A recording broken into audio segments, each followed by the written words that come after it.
Okay, what's up, everybody? Today we're going to talk about backside heel flips. But before I get into the video, I just wanted to thank all of the patrons. If you guys are interested in one-on-one video lessons with me once a month, I do that at the top tier. I also do things like giving out discounts on Collage skateboards, which we have 2 new graphics for and a couple of new shirts for. They're available right now. Members of the Patreon group get a discount on those things, get to see those things before they come out a lot of the time as well. And I also put up things like deep dives. So this is a back heel video that I'm recording today. I've already done a deeper dive into back heels over on the Patreon. It's a longer video than today's will be.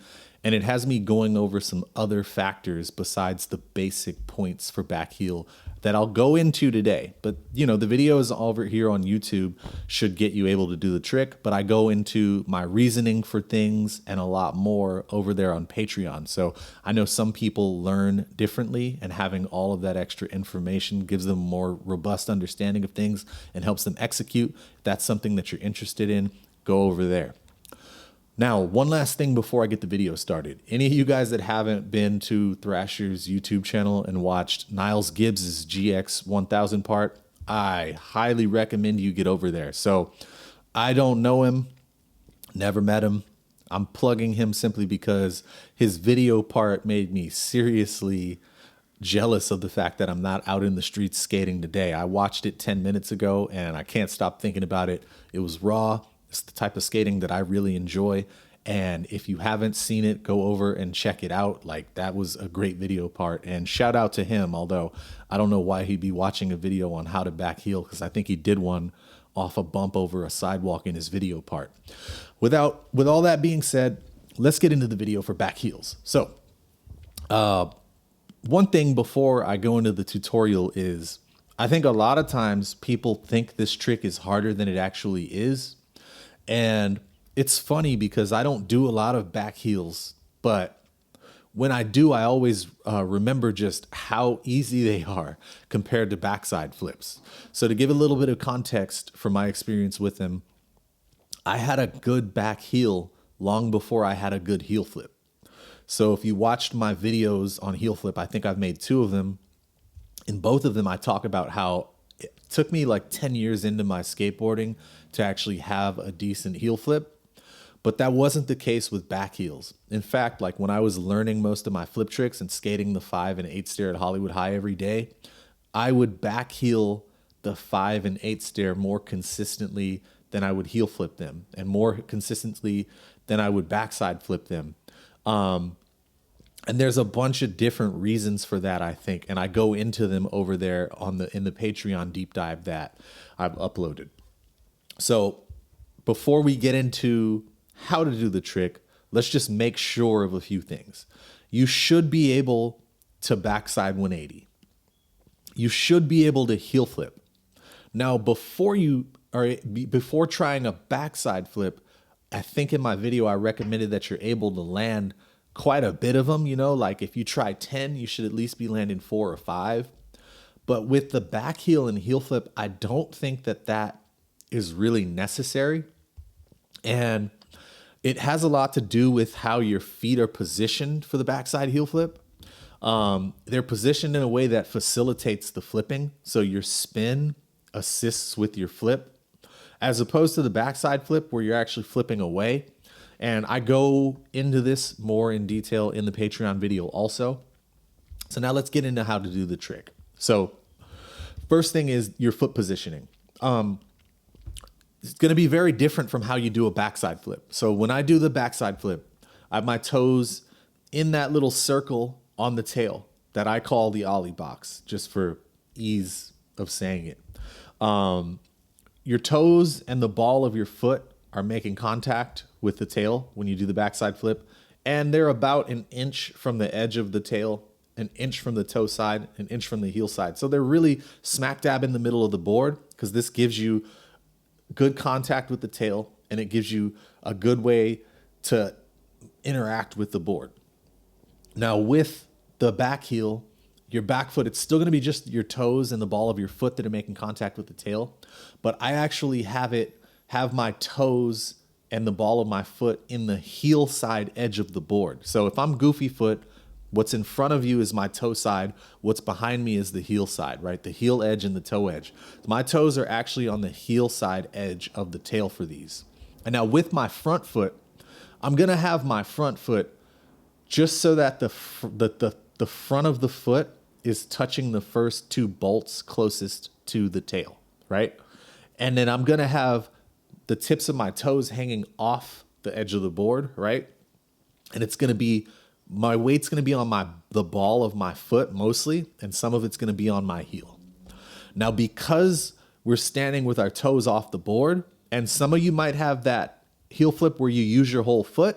If that works for you, go ahead and try it. I can heel flip that way, but it never felt good, and I was never able to do them consistently that way, although I could do a very high heel flip or back heel if I put my foot that way. Wasn't consistent, didn't feel comfortable. There was more drag up against the board, which created more of a problem than the extra pop was worth for me. But your mileage may vary. But since we are balancing on the ball of our foot and our heel, and since our feet are in that opposing position to create the pressure we need, it's going to be a little tough to balance. So just like I said in my heel flip levels video, right? Heel flip tricks are one of the few tricks where I actually recommend kind of bending your back forward more than I do on other tricks. And so once your feet are in position, we're going to rotate our shoulders in the opposite direction that we're spinning. So we're spinning backside. We're going to rotate our shoulders front side. We're going to rotate them about 90 degrees in the beginning because you're going to need all the assistance creating the rotation that you can get. Now, in the example videos that you'll see of me doing backside heel flips, I'm not winding my shoulders up the opposite direction before I pop. And there's a reason for this. I don't need to anymore. So when I started doing backside flips and backside heel flips, I had to wind. And I had to really wind so that I could create that backside 180 motion. And there were a couple reasons for that. For one, when you first start, when you rotate back, you'll actually stop when you pop and then continue turning because you're not used to making it a fluid rotation. So you need to drum up as much force as you can. And the other one is you just don't have the muscle memory. Your body's not used to creating that movement. So you need kind of a running start. You should be rotating your shoulders about 90 degrees front side first.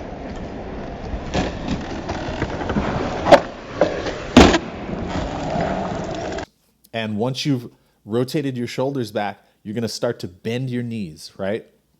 Now, as you're bending your knees, that's when you're going to start the rotation that's going to carry into the backside 180 motion. So you're going to rotate backside now as you're bending your knees, and you want to time it so that your thigh is parallel with the ground as your shoulders become parallel with your board.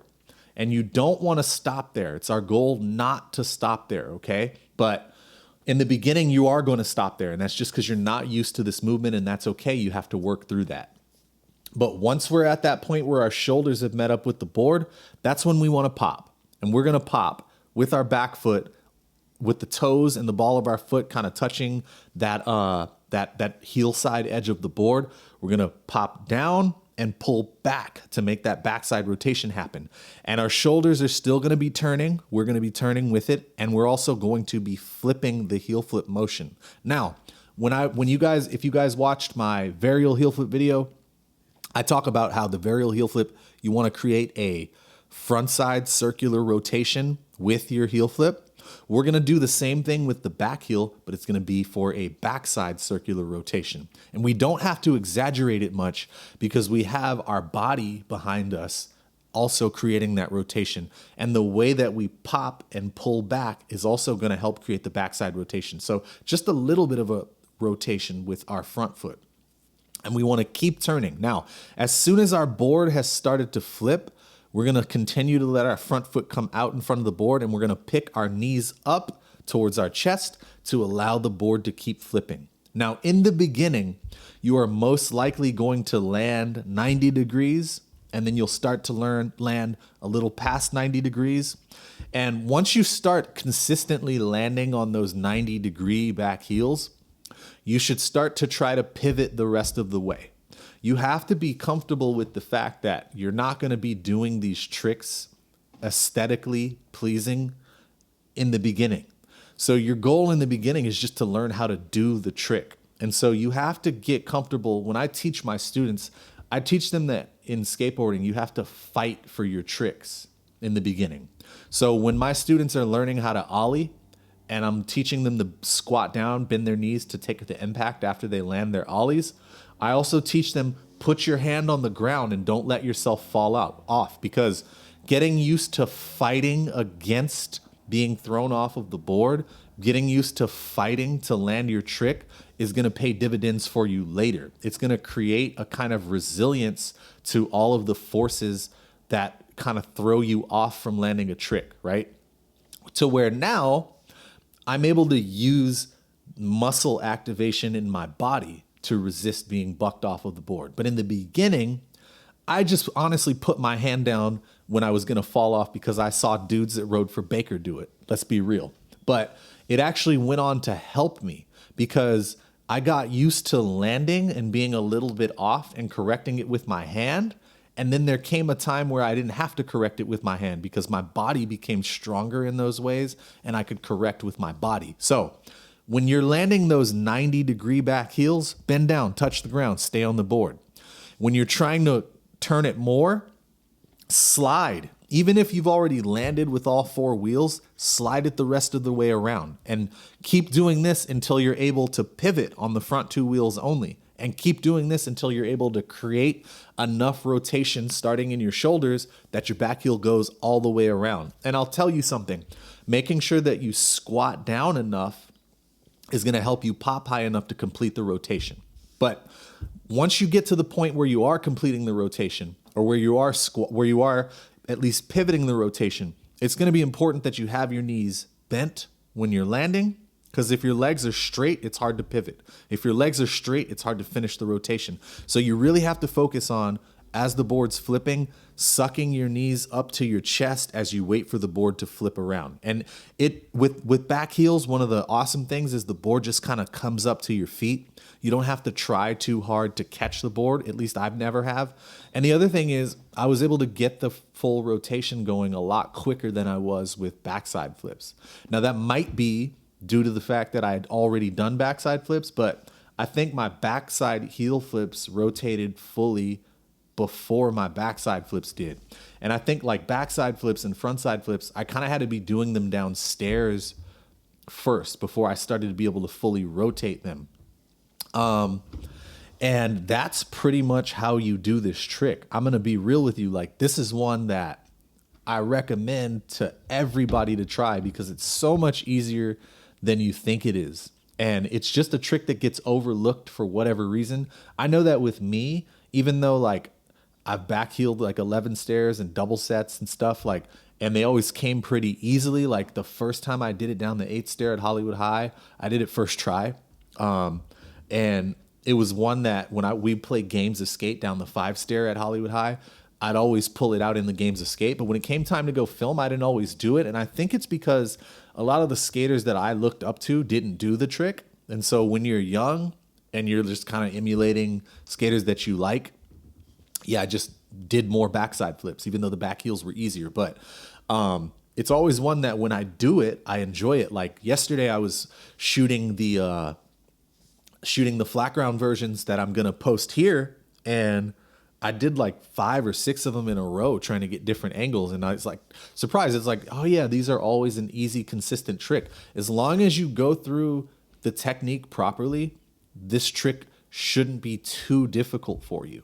And I've talked about that with a lot of people who do back heels. Like they're like, yeah, it's like I can backside flip, but the back heel just works a lot easier. It's easier to be consistent with. It's just kind of one of those tricks where once you learn it, like I can go a year without doing a back heel, and then when there's a game of skate and I'm low on tricks, I can just pull it out and it always just goes. It just works.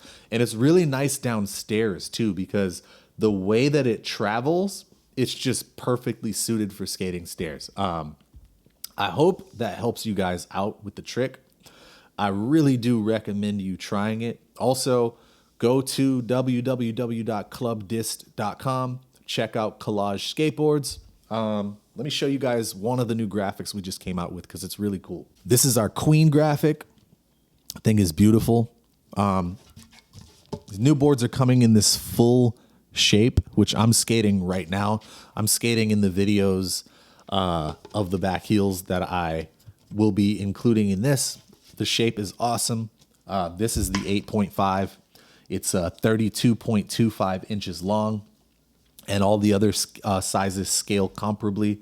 I think it's a good shape. I love the graphic, and I think the boards are great. You guys should check them out. Patrons get a discount, so if you guys are interested in that, check that out, linked in the description. If you have any questions about the back heels, leave them in the comments. The first few days, I'll definitely be answering all the comments. After that, I can't promise you because, yeah, just sometimes get to be too much and I can't do it. But yeah, thank you for watching, and I hope you guys land some back heels. Peace.